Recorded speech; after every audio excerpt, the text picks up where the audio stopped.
At the threshold of Candlehold and the Rotwood, two worlds met but never mingled. Candlehold basked in perpetual sunlight, a realm of eternal summer where flowers bloomed endlessly and time seemed suspended.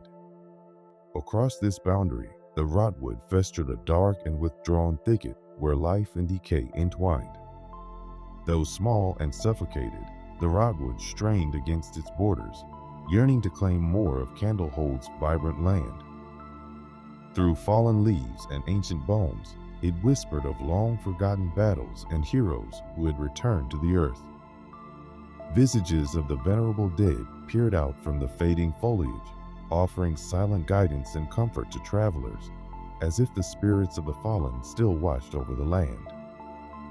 From Candlehold's lush greenery, an ancient stag emerged, a majestic creature with a body of living wood and vine. Its antlers, twisted and adorned with budding flowers, glimmered faintly in the wan light. As the creature crossed into the depths of the Rotwood, its vibrant form wizened, each step pulling it deeper into decay. Stop! Don't go there. There is nothing in Rotwood for you. Return to Candlehold, where life sustains. Verdance implored, her voice tinged with sorrow. The stag turned its gaze toward her, a quiet acknowledgement before continuing.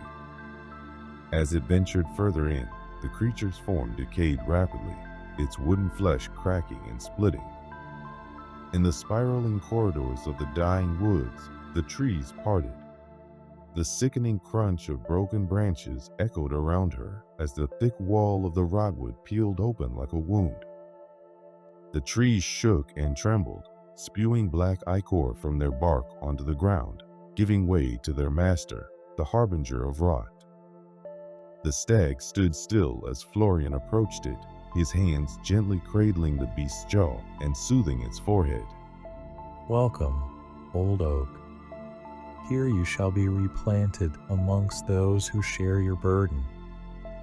The beast nuzzled his hands, its face forming small cracks. As the stag withdrew, the clear mark of Florian's fingertips was left on its neck and face, blackened with rot. Florian turned to Verdance, her shining emerald eyes almost blinding in the twilight. His lips curled into a mocking grin. Ah? The Queen's chosen rose deigns to grace the weeds with her presence. How fortunate we are. Careful now, sun-kissed. The rotwood grows, just like your precious flowers. Florian taunted, noticing her alarm. How can you let this happen? You speak of renewal, but all I see is death. Florian met her gaze with a calm resolve. Death is a part of the cycle. Verdance's brow furrowed as she fought back a rising tide of frustration. Her hands glowed softly as she tried to heal the spreading rot, but her magic seemed to falter. Your so-called natural order brings nothing but sorrow to Candlehold. We won't accept this decay. Florian stepped closer, his movements deliberate, his eyes darkening with intensity. Accept or not, it is not your choice to make. This decay is the natural order. He held her gaze, drawing closer until Verdance could see the deep lines etched into his forehead. There was a depth of pain and a twisted kind of reverence he seemed bound to. With a final, piercing look, he turned away from her, his attention returning to the stag. He knelt beside the beast and began the last rites, his voice carried softly through the still air. As the leaves fall, so too shall new life spring forth, nourished by what came before. With a quiet resolve, he gently traced a sigil into the earth. The sigil of deadwood, a sacred mark of twisted roots and ancient wisdom, a symbol of the natural order he revered.